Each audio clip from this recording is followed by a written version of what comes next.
Well, hello there, everybody. My name's Todd Alsup. I'm your musical guest today. Welcome to the Center for Spiritual Living Los Angeles' Sunday service. I'm going to kick things off with a little music for you.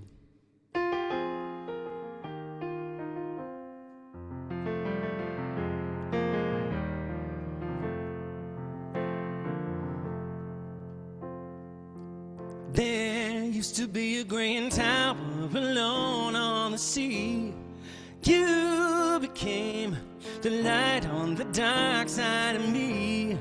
Love remained the high, that's the drug, not the pill. But did you know that when it snows, my eyes become large and the light that you shine can't be seen? Baby, I compare you to a kiss from a rose on the grave. The more I get of you, the stranger it seems, yeah. Now that your rose is in bloom, the light hits the gloom on the grave. Da da da da da da da da da. Da da da da da da da da. There is so much a man can tell you, so much he can say. You remain my power, my pleasure, my pain, baby. To me, you're like a grown addiction that I can't deny. Won't you tell me, is that healthy, baby? But did you know that when it snows, my eyes become large and the light that you shine can't be seen? Baby, I compare you to a kiss from a rose on the grave. The more I get of you, the stranger it seems, yeah. Now that your rose is in bloom, a light hits the gloom on the grave. I've been kissed by a rose on the grave.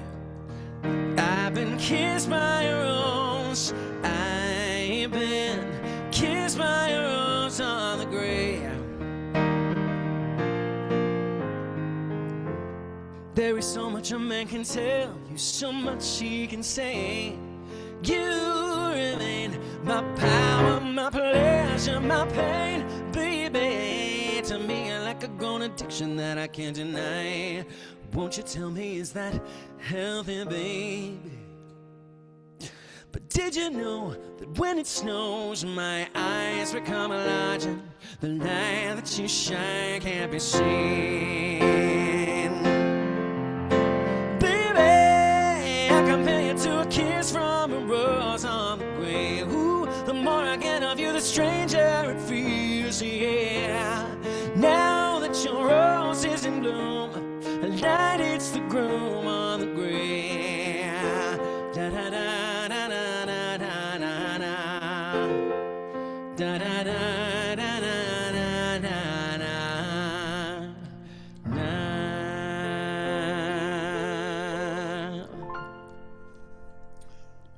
Hello, Todd Alsup.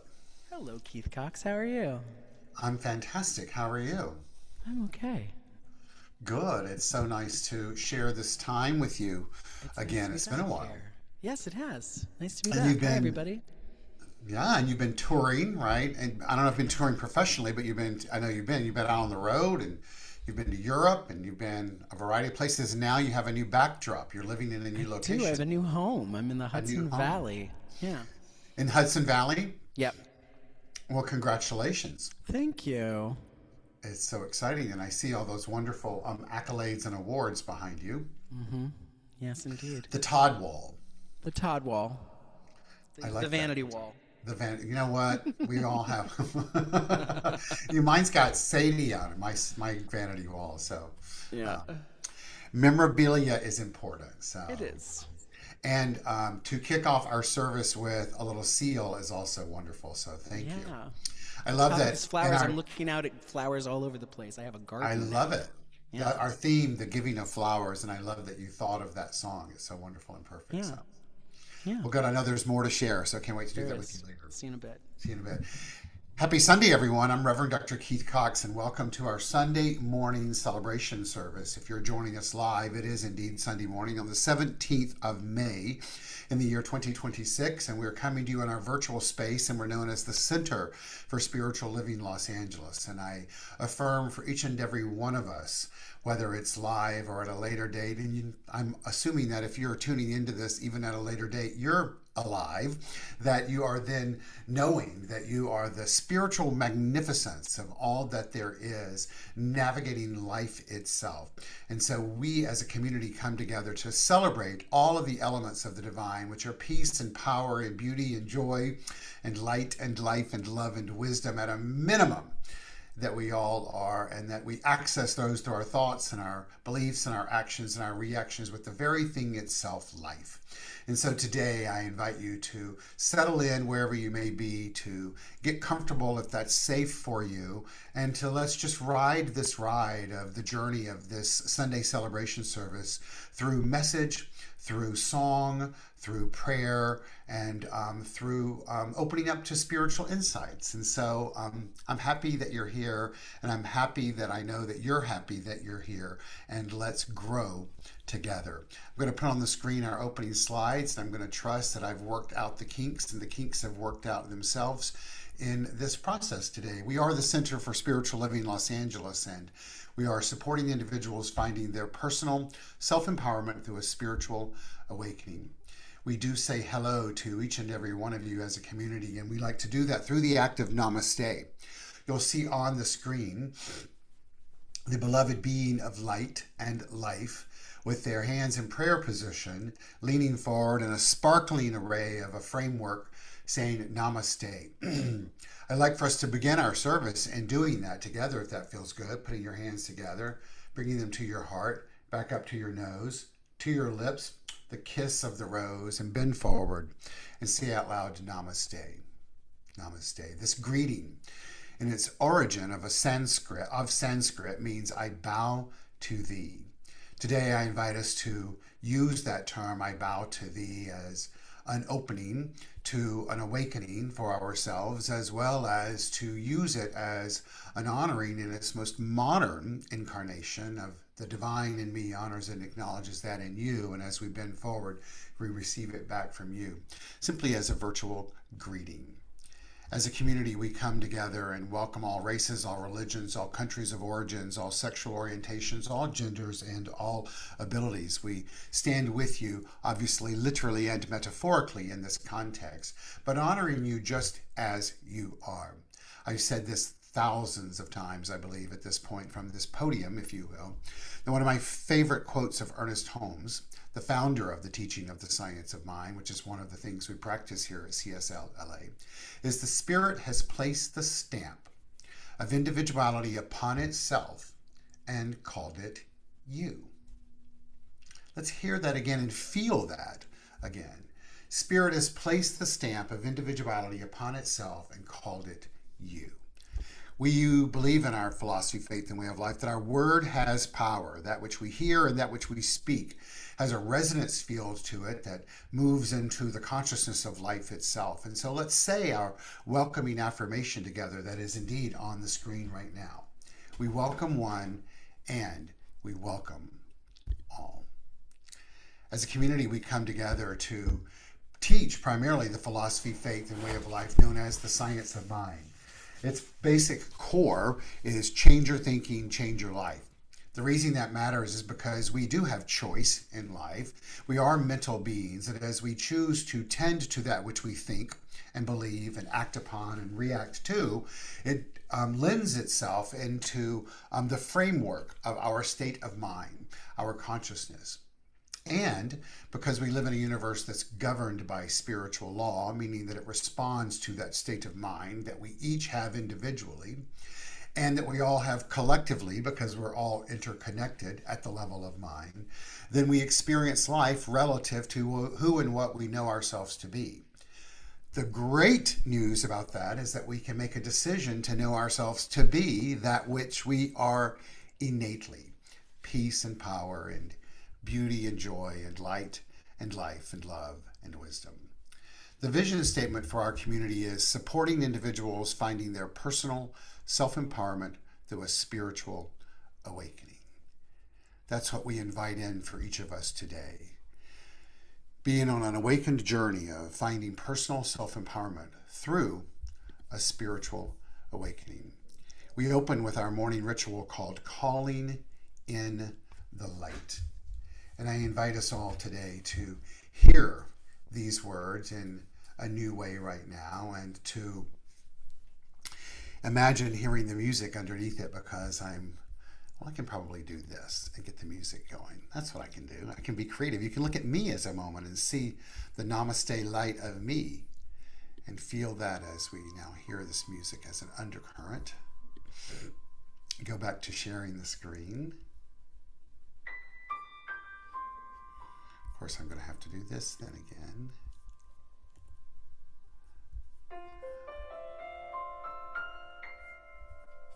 Of course, I should not have done that, right? So let's go back to this.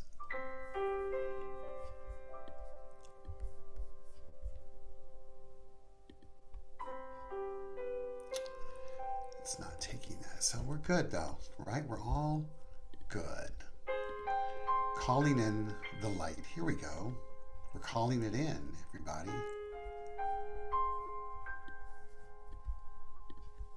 There we go.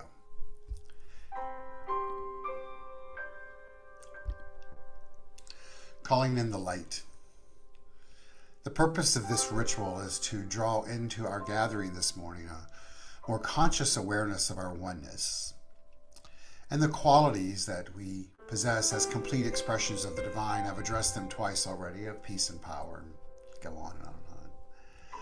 We perform this ceremony to promote the universal consciousness of life, which acknowledges that all peoples and all faiths, all sentient beings come from the one great universal presence, which we call spirit. And so fundamental to this truth is the unifying nature of all religious thought and experience, is which we honor here today.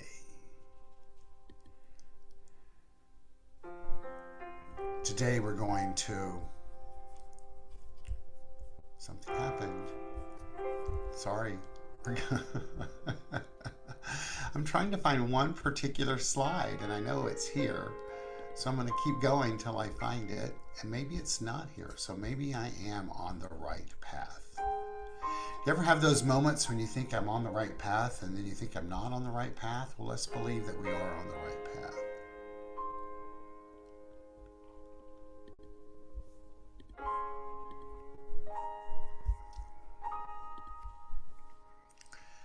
I invite us all to imagine that we've lit this candle, and we call it the healing candle, and that we put into the light of anyone and everyone that we'd like to have experience the light of the healing flame, to experience the eternal and everlasting love of the divine. And hear these words as the prayer of protection. I invite you to be open to how you define God as a way that is illuminating and protecting and inclusive, infinite and non-judgmental. The light of God surrounds us. The love of God enfolds us. The power of God protects us. The presence of God watches over us. For where we are, all is well. Todd's going to come onto the screen and take us through the song Calling in the Light. And I invite you to sing along with him in the call and response part, anchoring in this beautiful song.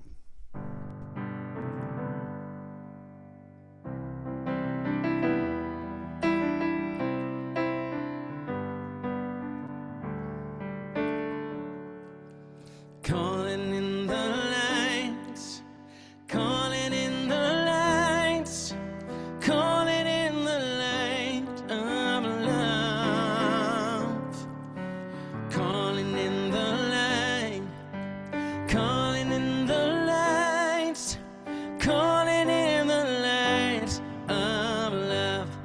sing with me.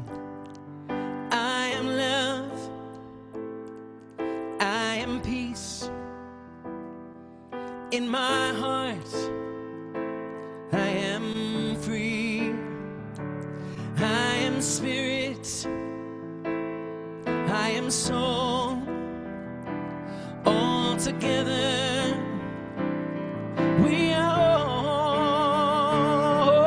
all calling in the light, calling in the light, calling in the light of love, calling in the light of love.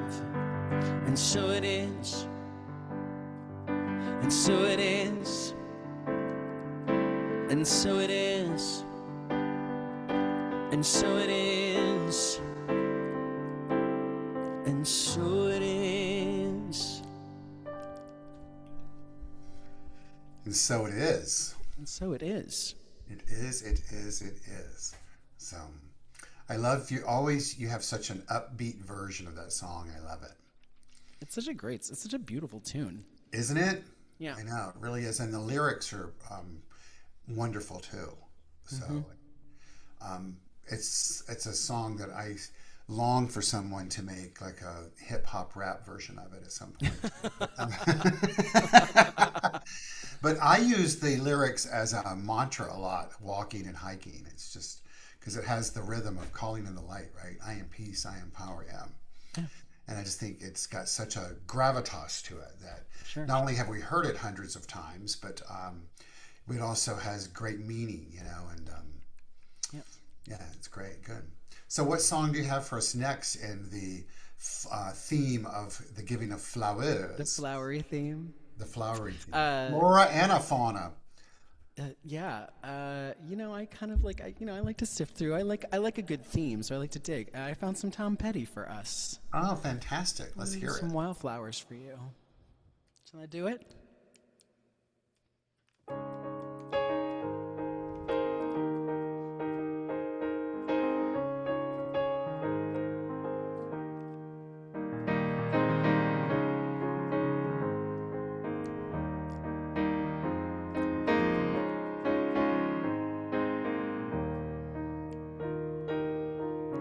You belong among the wildflowers. You belong in a boat out at sea. Sail away, kill off the hours. You belong somewhere you can feel free. Run away, find you a lover. Go away somewhere all bright and new. I have seen no other who compares with you.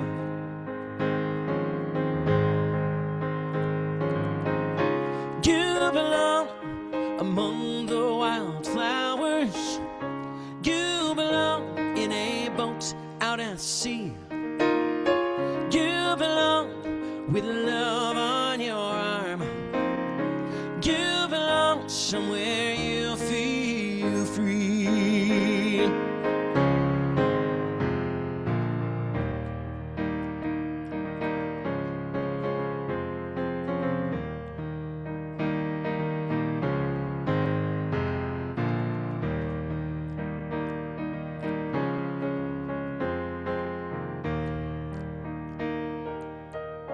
Run away, find you a lover.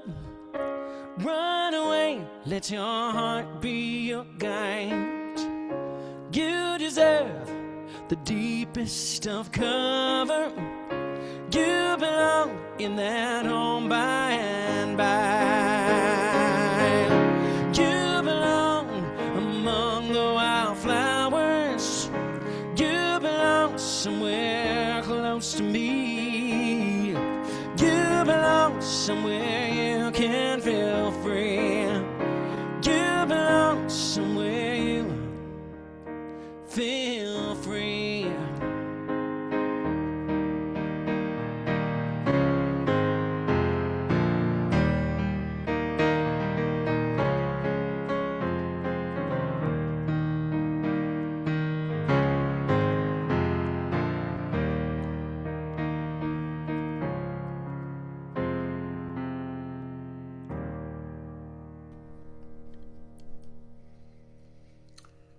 So fabulous. God bless Tom Petty. Yeah, And God great bless tune. Todd Alsup. Thank you. Yeah, thank you. Thank you. Thank you. Well, as Todd and I have chatted about, the theme for this month is the giving of flowers. And throughout the month so far, we've addressed the concept of literal flowers on Mother's Day and the experience of the exchange of flora, fauna, and petals, if you will, as well as the modern day incarnate or the modern day definition for giving of flowers, which is an acknowledgement. It's an acknowledgement of someone's either accomplishments or who and what they are in life, mostly in the physical world based on accomplishments and such. And today I want to take a different approach, a different twist, if you will, on it. And I want to look at it in the context of giving, sorry, my nose itches, I've been sneezing. Allergies have kicked in big time, speaking of flowers. But I want to turn back to my point that I want us to look at this concept of the giving of flowers, the acknowledgement of accomplishment of the self, if you will, of giving flowers to the self, of acknowledging the self individually, and at a deeper level, also to the self, the uppercase S, that soulful, spiritual essence that exists within us. And to use a litany or a trilogy or a journey of quotes that I've put together to guide me on this message today, with the intention for each of us to open up to that giving of flowers to the self, not in a self-aggrandizing manner, but just through a deeper understanding that it's by acknowledging the self and ourselves on the journey of life itself that we then begin to curate or create or develop a broader, deeper sense of self-awareness, uppercase S, which then provides a state of mind that is then opened to spiritual awakenings and then opening up to opportunities for gaining, if you will, personal self-empowerment. That's the objective today. So I assume, well, I don't just assume, I affirm that it's already in play and we're going on that journey together. I'm going to begin by reading to you this beautiful writing that I believe is ripe with meaning for all of us. And I invite you to hear it with that vein. I'm sorry, as I keep looking at my hair, it's all of a sudden it's like I'm looking at my grandfather. So it's just, I'm having a spiritual awakening regarding that. And that's a good thing. It's titled, How Can I Be Happy When There's So Much Wrong in the World? A wonderful answer by a Buddhist monk. A man once asked an old Buddhist monk, how can I allow myself to feel peace or happiness when the world is full of suffering, injustice, pain, and chaos? The monk looked at him quietly and asked, if your house was dark, would you refuse to light a candle because the whole world is not yet bright? The man stood silent. The monk continued, the suffering of the world is real, but if you destroy your own peace completely, you only create one more exhausted and hopeless human being. The man replied, but isn't being happy selfish when others are suffering? The monk smiled gently. A drowning person cannot save another drowning person. Peaceful people heal more than broken people consumed by despair. Then the monk pointed to a pond nearby. When the water is disturbed, it cannot reflect clearly. But when it becomes still, everything becomes visible. He looked back at the man and said, the same is true for the mind. A restless mind reacts with fear, anger, and hopelessness. A peaceful mind responds with wisdom, compassion, and clarity. The man lowered his head and whispered, "But the world still feels so heavy." The monk nodded, "Yes. And that is why your peace matters even more." Then he added softly, "Do not carry the pain of the entire world in one heart. Instead, be kind where you are. Help where you can. Speak gently. Reduce suffering around you, even in small ways. A single candle cannot remove all darkness, but it still changes the room it enters. In Buddhism, happiness is not ignoring suffering. It's learning.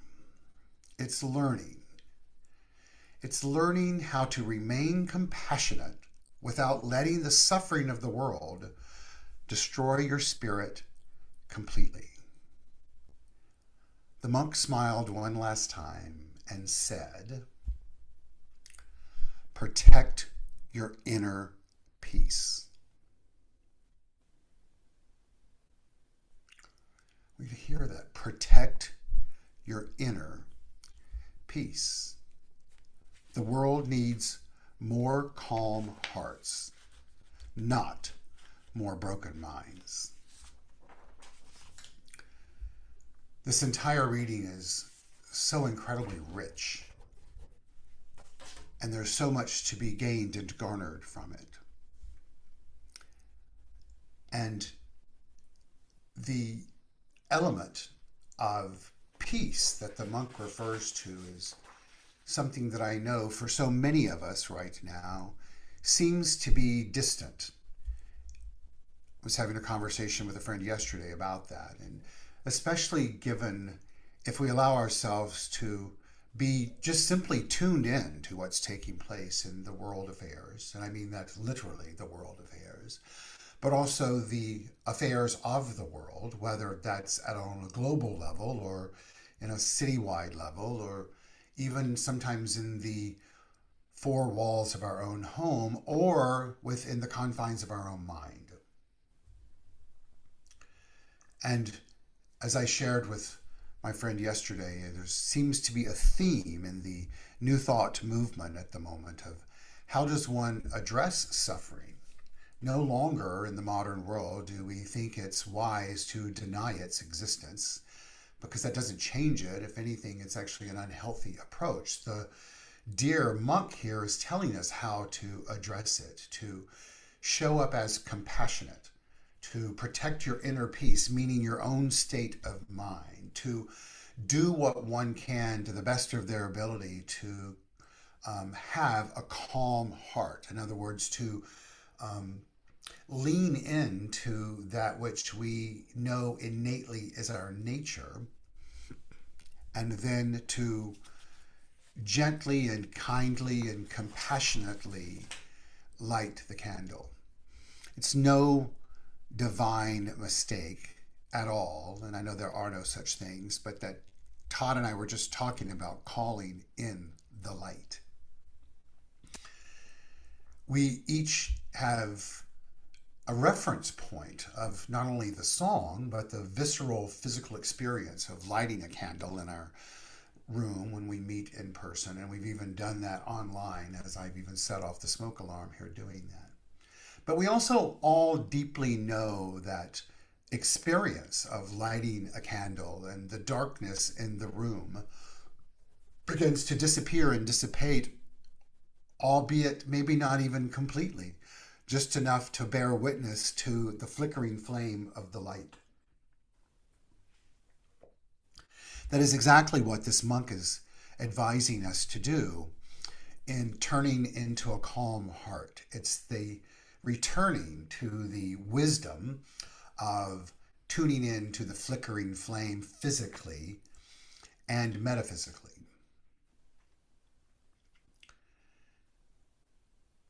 The great Abraham Hicks tells us the only way for anyone to be consistently happy is to understand that the feeling of happiness is simply about alignment with the source within.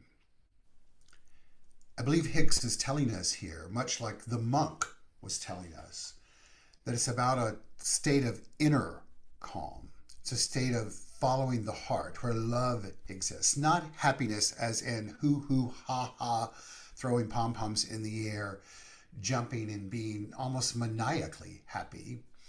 And if that works for you, work it and allow it to work you. But it's been my experience, both observationally and experientially, and I believe it's the case for all of us here, that it's not healthy. I'm not saying that judgmentally. I'm saying that from a wisdom perspective, to live in a state of manic happiness. The happiness that we are speaking of is a happiness that is a reflection of living from a place of joy, joy being a quality of the divine that we can tune into, which is also where peace exists, and love and beauty and life and wisdom. It's about remembering that should we desire to have an external life that is peaceful, that it's not about making peace or manifesting peace, it's about revealing the peace that is already there. The acronym that you all know that I have for peace is Purposeful Energy Activates Conscious Evolution. It's the conscious evolution here that the monk is speaking of. It's the conscious evolution here that the man is seeking to know more about and asking those questions. It's the conscious evolution that the great Barbara Marx Hubbard references when she says, the day is being called forth, and I'm paraphrasing here, for each of us to live as a conscious evolutionist, and for that to transpire, one must live from the essence of who they are and not their ego. In other words, to not let the maniacal nature of feeling like we have to be in a performance of happiness in life, but in turn to turn inward and let joy, that component of that propagates happiness, rise up and make itself known, and for you and I to carry that forward by calling in the light, allowing ourselves to become illuminated from within, and then to let that light, living in God's healing truth, not only permeate our being from the inside out, but then be the guiding force from the inside out as we navigate the outward, the physical realm of life. Happiness does so often seem as if it is an elusive experience because it's not a lasting experience. That's because we are beings of contemplation. We're beings of thought, and we live in a universe where we are one with the collective nature of mind itself. Spirit has placed the stamp of individuality upon itself and called it you, and we each are having our own both experience and expression of that collective mind, collective divine mind. And so we're each subject to the collective nature as well as our own nature. That can be both freeing or imprisoning. And it can be both at the same time. But what I believe it all calls for us to do and to be on the journey of finding personal self-empowerment through spiritual awakenings is to tune into those spiritual awakenings. And we can be the human causative element to that by the giving of flowers, by remembering that I am, that I am, that I am. Last Wednesday in our meditation, I kept hearing that statement of I am, that I am, that I am, calling from within me. And what I was called then to use as the guide to our meditation wasn't so much Jesus saying I am, that I am, that I am, if he's the one that said it, more the lead from the show La Cage aux Folles standing up and singing I am what I am. In other words, I am what I am, and I'm owning my own self, whatever the term was afterwards. Come bang the drum, right? Give me an ovation. All of which was just saying is that in this very moment, I, the individual, that Spirit has placed the stamp upon it, am choosing to own and honor and acknowledge that which I am, what I am, as an expression of the divine. And in so doing, that is causing the candle of my own awakening and personal illumination to be lit, to dispel the darkness that may be in my life right now. And I'm not going to let the outside world tell me that what I am is right and or wrong.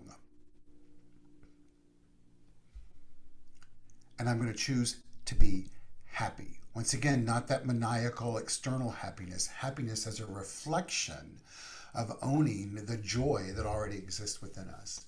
In our recent class that we had, which was tune in, tap in, turn on equals yes, girl, I shared this quote that I'm going to use here, which I think is so powerful and pivotal. And one of our classmates had this huge aha with this, and it's called a simple formula for creating more happiness in your life. Gratitude plus forgiveness multiplied times love equals happiness. I believe if we were to practice this daily for the next week, that in of itself would allow us to move into a physical, emotional, mental practice of giving ourselves flowers. Gratitude, a critical piece of life, one of the steps of spiritual mind treatment. Plus forgiveness. Who are we to forgive? Ourselves. And then ourselves. And then ourselves. For what? For whatever we had experienced, expressed, thought, believed that had prevented us from knowing who we are as divine beings. Times love, meaning by then tuning into the self-givingness of Spirit, whose desires to create more of itself, and the only way it can do it out of itself, equals happiness. For how long? Till it doesn't.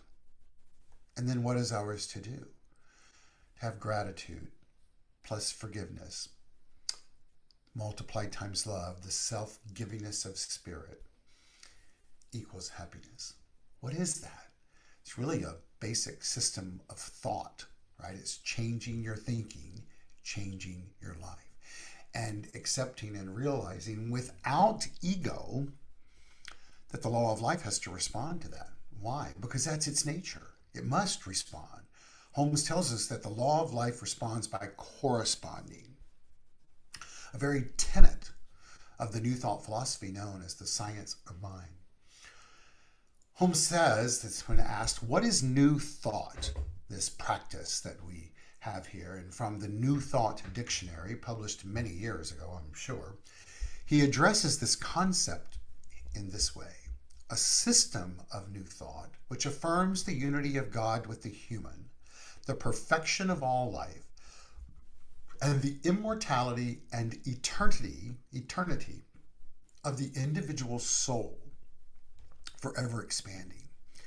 Now, old school metaphysicians, those that I studied under and many of you all studied under, take umbrage with the statement that our soul is forever expanding. And they're like, it can expand. But I think they're wrong. And here's why I say that. A, because I'm right and they're wrong. No, I'm just kidding. I'm saying that because what Holmes's intention is in that statement isn't saying that the soul is expanding. He's saying our awareness of our soul, our awareness of our being, our awareness of ourself is forever expanding. That is our nature. And if you don't believe it, then we're not walking on all fours in dinosaur land anymore. Not that we walked on fours with dinosaurs, but you get my point. The reason the statement, excuse me for continuing, I have to blot, that this is important because I love this concept of this system of new thought.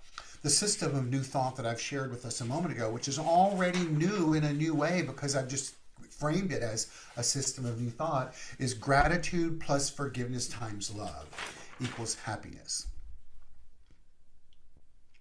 Protect your inner calm. Thank you, Buddha monk. Today I am sharing this with all of us because I'm inviting us and encouraging us to remember that we are not enslaved to the world of effects. And we also can live amongst the world of effects that's taking place in the world today with elections and with war and with poverty and with suffering and with jubilation and with great things and with all that is a part of that. And consistently and continually and purposefully return to our state of inner calm and return to the evolutionary process of knowing who we are, and to have a new thought, and to align with the unity of the energy of the divine, and to declare for ourselves in a new way that we know there is life that is our life, that is protection. My life is God's life, and God's life is my life. And then to also open up into a state of inquiry and almost excitement in regards to the immortality and eternity of the individual soul, forever expanding. Whose soul? Your soul and my soul and everyone else's soul who's choosing to awaken to that, not from an ego perspective, but from a intentional, attentional, purposeful manner, and to get excited about, as we each are doing that, because we live in a universe that's governed by spiritual law, and it's all about energy and vibration. We're both attracting into our world more of that which we are and repelling that which we're not. How do we do that? We do that by beginning to imagine for ourselves that we are living in a world of peace, not from a delusional, diabolical perspective, more from a causative perspective, from a personal, purposeful connect way. I love this next quote that says, "Fun fact, your mind can't tell the difference between imagination and reality. When you visualize with focus and emotion, your nervous system wires as if it's already true. Your cells become tiny architects, building your life from the inside out." Now begin to imagine. Use your imagination to engage in this act. Gratitude plus forgiveness multiplied times love equals happiness. You can feel it. You can imagine butterflies and hummingbirds and all showing up in your world, little dancing creatures, all of which is a fun component. But just take that deeper and begin to imagine it as the multi-dimensionality of spirit, and at a cellular level, attracting back into our world opportunities and situations and life that is reflective of the state of mind of being tuned into the happiness that is a result of love being multiplied and moving into forgiveness, right? All steeped and wrapped in gratitude. What if for just right now, no matter what's going on in the world, your world, my world, the world, we were all to give ourselves flowers and say, thank you. Just the energy of thank you. And then from there, begin to think anew, to realizing that all that we desire, including peace, is here right now. Right now. It's not waiting for us. It's not in the future. I think it was this past week I shared, or the week before in our newsletter, this quote or writing that I'm going to share with us now. And it addresses the abundance of life. And when we speak of abundance, I want to have us realize we're not speaking solely of physical objects, not just money and health and all that stuff. We're talking about all of that which is the good of the universe. All of that which is the good of the universe. You get to decide how you believe good exists, because whatever it is you decide is exactly how you're going to experience it. But you can also be open to letting spirit provide to each and every one of us a different experience and definition that can be evolving relative to abundance.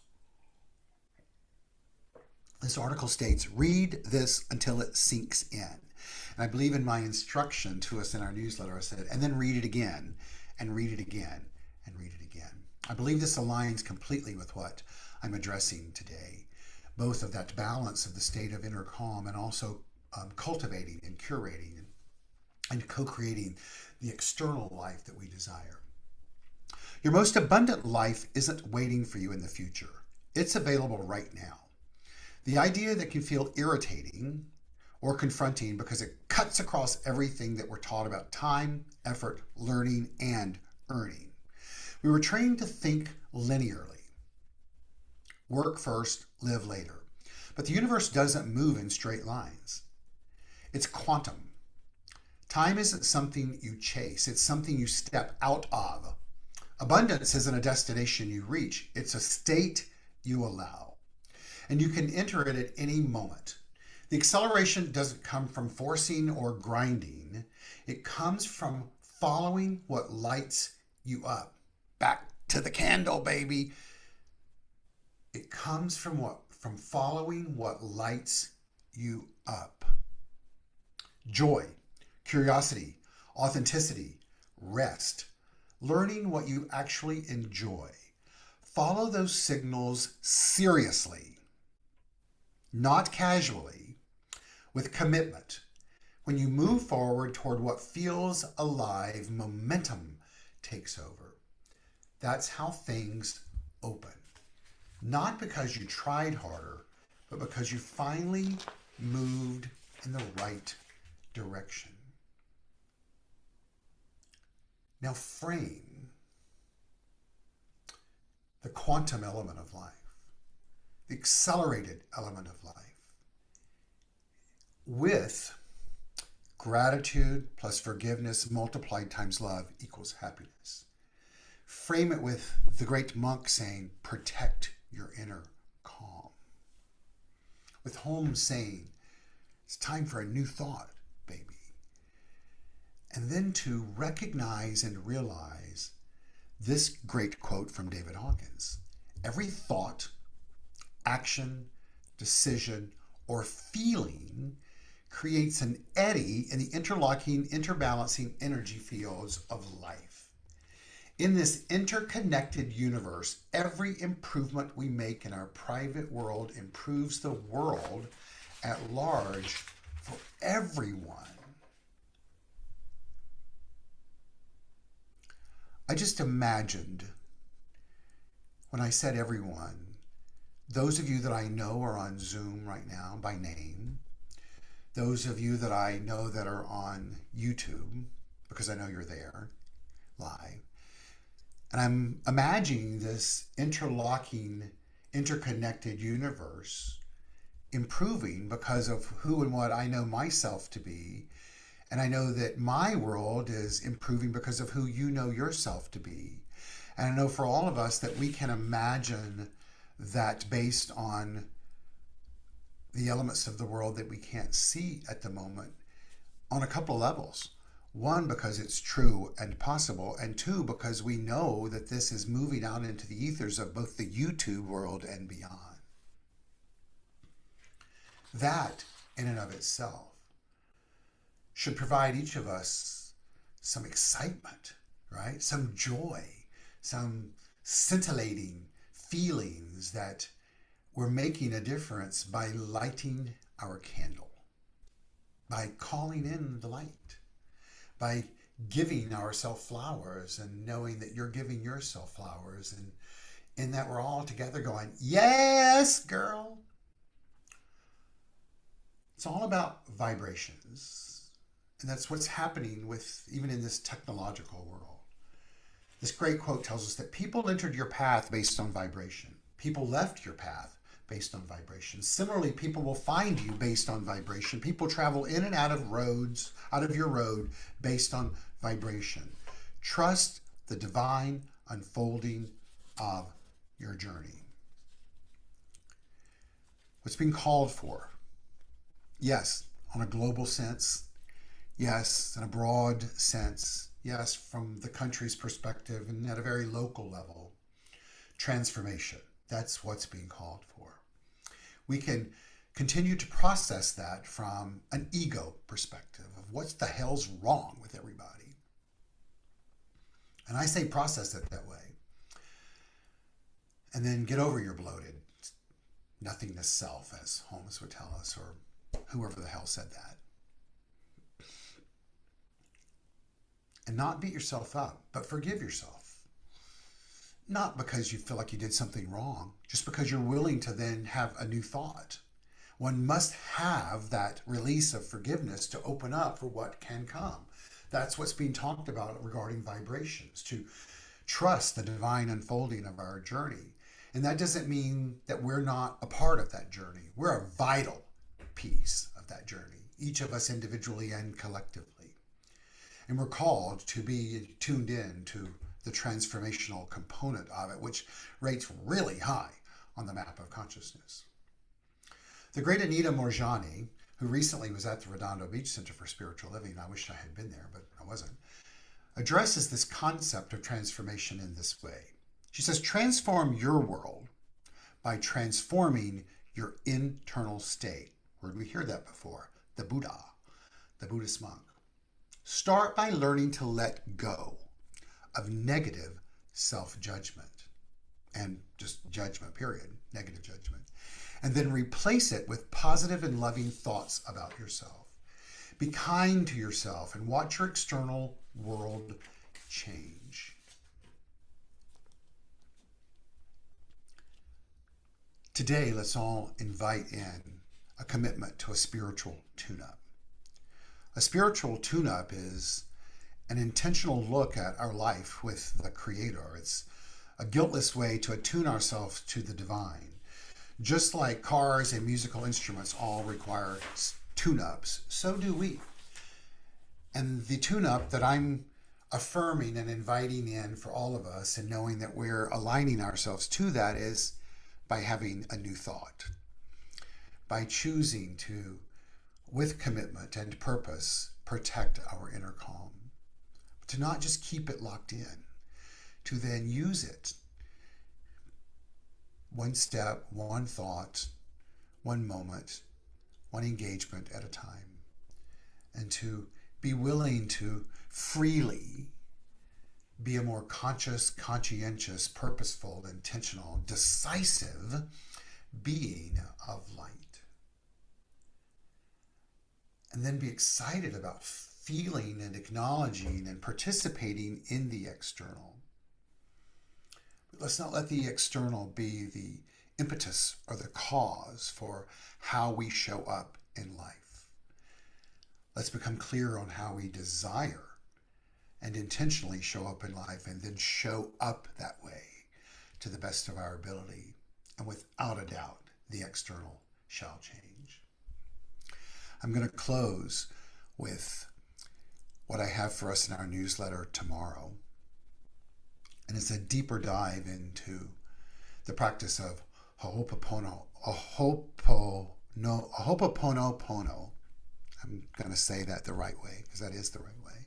The 4 mantras, and to let them be the next layer to gratitude plus forgiveness multiplied times love equals happiness. There are 4 mantras that are a spiritual practice in the islands of Hawaii, among other. I believe it's there. Let's just go with that. And here's the way it's addressed, that we shall use it starting in our newsletter tomorrow throughout the week. Ho'oponopono. The 4 mantras. I take responsibility for everything that affects my state of being. The first, I'm sorry. I recognize and accept responsibility for my actions, thoughts, and emotions that have caused conflict to manifest into my reality. The second is, please forgive me. I seek forgiveness as a request to make amends with my higher self and the universe alike. The third is, thank you. I express gratitude to my higher self as well as the universe for allowing my negative thoughts, actions, and emotions to be cleared. I love that. The fourth is, I love you. I emit out to the universe, God, source, energy, etc., as a form of gratitude for allowing me this earth experience. Let's let these 4 steps, along with protecting our inner calm, and gratitude plus forgiveness multiplied times love equal happiness, to be actions that we each engage in over the next few days, 7 days, or even maybe just today, if it is something that feels right to you. And then declare that for ourselves, that in and of itself is the act of giving ourselves flowers. Thank you. And so it is. And amen. Todd's going to come back and sing us another song about flowers.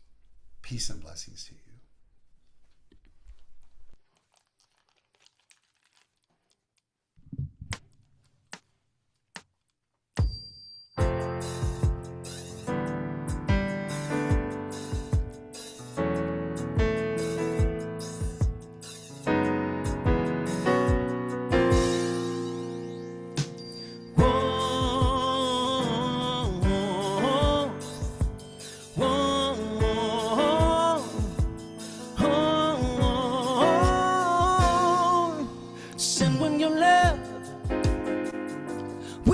Dozen roses, make sure that she knows it's the flower from your heart.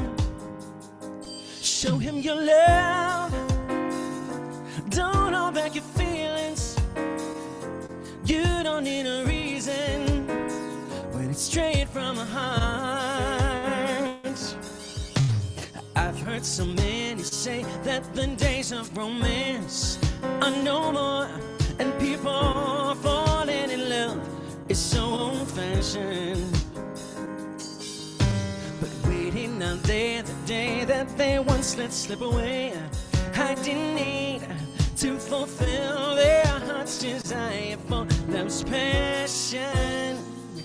Send one your love with a dozen roses, make sure that she knows it's the flower from your heart.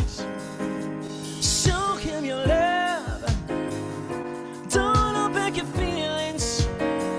You don't need a reason when it's straight from the heart. I know that people say two hearts beating as one is unreal and can only happen in make-believe stories. So blind that they cannot see, believe what they see. For around us are miracles of love's glory.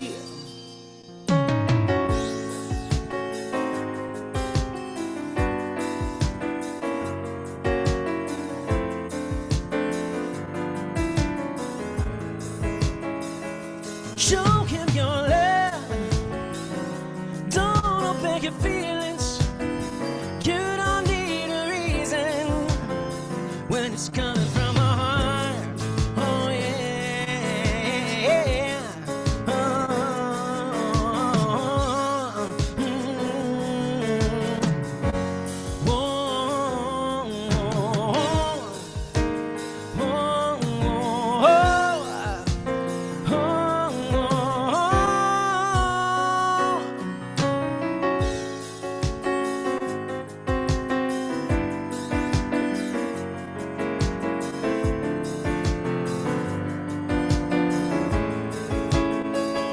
show him your love, don't hold back your feelings. You don't need a reason when it's coming from the heart. Oh yeah, yeah, coming from your heart.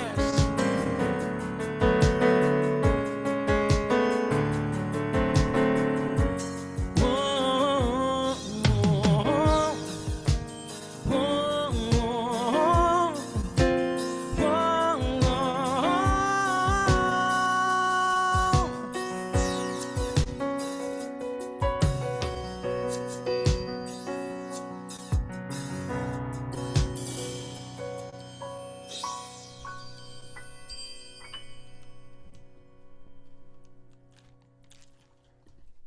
Oh, I love it. Oh, Stevie. Thank you, Stevie. And happy birthday, Stevie. He turns 76 on May 13th. Yeah. Yeah, so good. Thank you, Todd. It's so good to to share this time with you. So thank you, thank you, Thanks, thank you. guys. And I'm affirming for you that your summer will be fantastic if we don't see each other soon. And whatever you desire, it manifests itself. Congratulations on your move. Thank you. Thank you. Big thank you to each one of you for being here today, and a big thank you to Travis Smith for always taking such good care for us audibly and technologically and all of that. So thank you, thank you, thank you. I want to remind you all that you can go to our website, csl-la.org, or to the app in the App Store to find out all about us, as well as to support us financially. And we appreciate that. You'll learn soon, like our expenses are just going up again and again. Your support is deeply and greatly appreciated. I want to remind you that on this, I'm taking a week off, or not a whole week, well, pretty much the whole week this week. So there will be no meditation this week, this midweek meditation. I'm going to go have some me time after this wild, crazy few months in my life. So know that. Our newsletter will go out tomorrow, and a new thought text for the day will go out. And then next Sunday, I will be in Granada Hills as their guest minister in person. So I invite any of you that would like to join us in person out there, please come. It's at 10:30, like we normally are on 10:30. And then, if not, we will promote out through our field the links to their YouTube channels. You can watch that through YouTube. And also, Travis will come online on Zoom if you forget and provide you that YouTube link next week. So make sure you're all covered. But you'll see me live in person on the stage of the Center for Spiritual Living Granada Hills next Sunday morning. There's a 9 a.m. service and a 10:30 service. Our musicians next week will be both James Harper and Jason Goldstein, and maybe a surprise guest. So make plans to be there. I want to remind you that the following Sunday, which I believe is the 30th or 31st, but you'll get all that information if you're signed up as well. We're having a first ever virtual game night. And Olivia and Star has really been working hard to promote that. It's going to be so much fun. It's the first one's going to be at no cost. So just come check it out. Come have fun. Sign up and come do that with us. I think it's at 5 o'clock. I'm not completely sure of those details. All that will be sent out through all of our different sites and social media, as well as it's in the newsletter, I believe, tomorrow. And then also a survey has gone out to our community. And just a reminder, if you haven't completed that, to do that. We're really looking forward to getting information from everybody. There's been a great turnout and response to that. So that's where we're at. So may you have a fabulous week and take care of yourselves, and take to heart, literally, that which we addressed in our service this morning. And let's just all know that it's from that calm heart that we are protecting each other and loving each other and growing together. And so if you're on Zoom and you'd like to stay on and say a brief hello afterwards, we'll do that. I'm going to affirm for us all is well. Todd's going to come on and take us out with the Let There Be Peace on Earth song, and hear that today and sing that from that perspective of giving the flowers and those components, the ho'oponopono and the gratitude and forgiveness and the protection of your own calm heart. So I can't wait to see you next week. All right, take it away, Todd.